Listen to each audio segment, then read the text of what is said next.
Bueno, aurrera goaz, nik uste dut lehenengo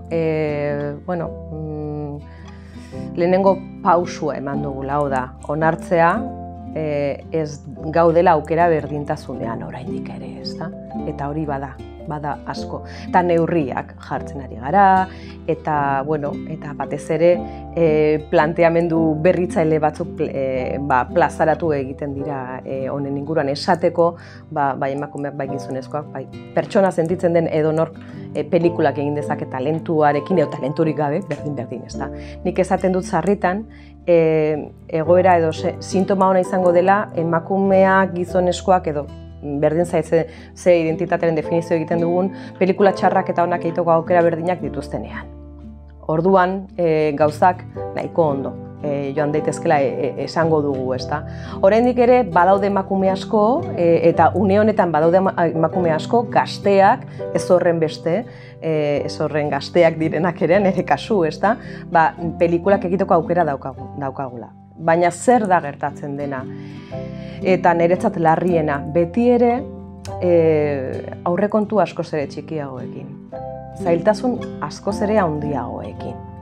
Hau da, gauzak itxuraz aldatu direla ematen du, legedi batzuk daudelako, eta kuota batzuk ezarri direlako, baina horrek ez du aldatu sustraia.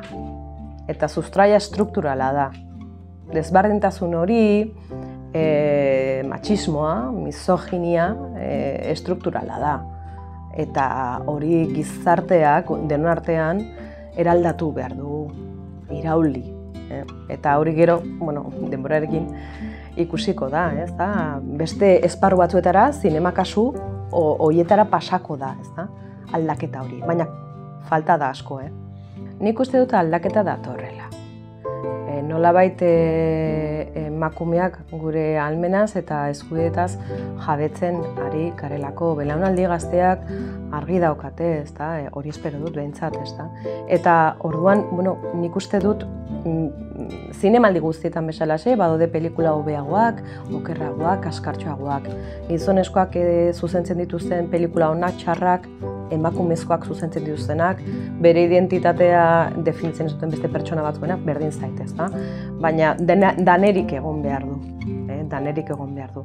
Lehen inork ez zuen zalantzan jartzen edo esan eztabaidatzen, zinemaldi batean, ia pelikula guztiak gizonezkoek zuzenduta egoteagatik, zergatik orain, horren beste ardura daukagun 50 eta 50 baldin badira, ez da? Zergatik ez?